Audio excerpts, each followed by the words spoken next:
In a quiet barn under a pale blue sky, Wilbur the pig sat in the hay, listening to the wind drift through the wooden beam. Above him, Charlotte spun quietly. Her web shimmered with morning dew, yet her mind was heavy. "Something's changed," she whispered to herself.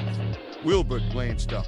"What is it?" Before Charlotte could answer, the web trembled without a breeze. A strand snapped, and with it, the lights in the barn dimmed unnaturally. Far away in the village of Willowbrook, 9-year-old Mia held her dream catcher tightly as she fell asleep. But instead of dreams, she felt ...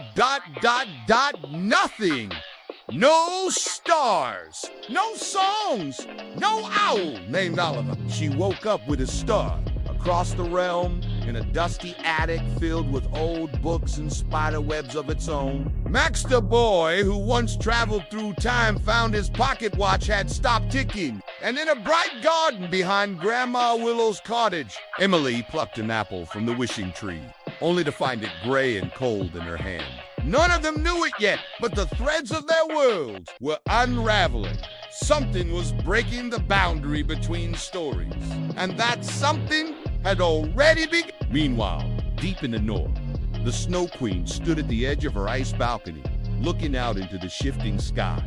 The stars were flickering out, one by one. She closed her eyes. "I told them it would never last," she whispered. In her hand was a crystal fragment, the last piece of the heart of imagination. And it was growing colder. The call for help came in different ways.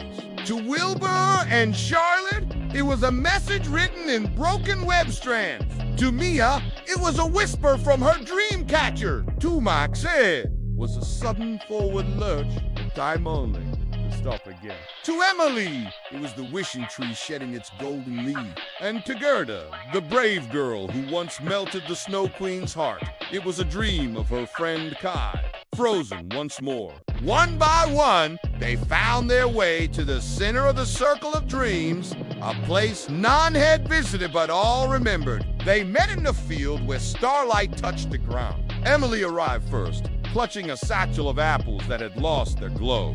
Mia followed, guided by the owl named Oliver, her old friend from the dream realm. Max stepped out of the woods, watch ticking again but out of rhythm. Then came Wilbur, and behind him, perched with dignity on his back, Charlotte. Gerda arrived last, frost on her cloak, holding a lantern made of melted ice. "I think we've been summoned," she said softly. Charlotte lowered herself down and spun a single word between the trees. Yeah. The circle, as they came to understand it, was fraying. The stories of their world's dreams, wishes, time, seasons, even emotions were written in threads that stitched the realms together. But now, those threads were unraveling.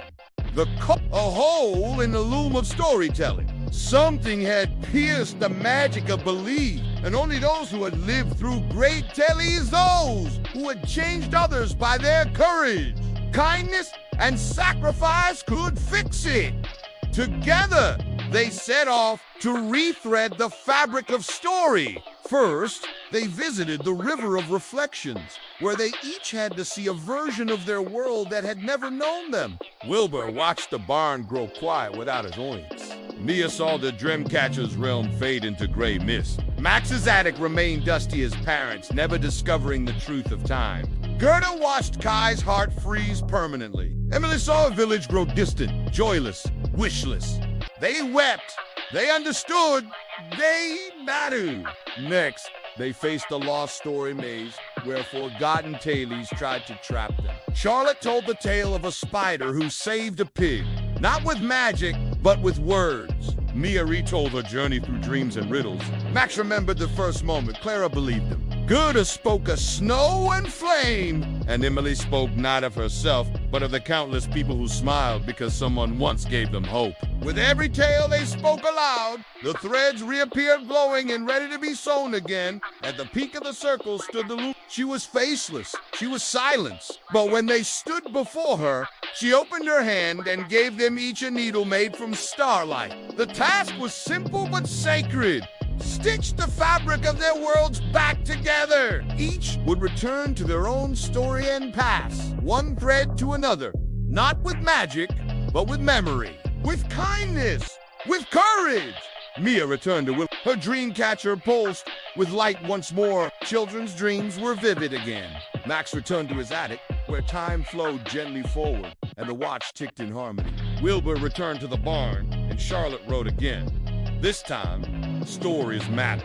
Emily's garden of wishes bloomed in brilliant gold, and she found others planting trees nearby. Gerda went home, but in her window sat a snow globe that never melted inside.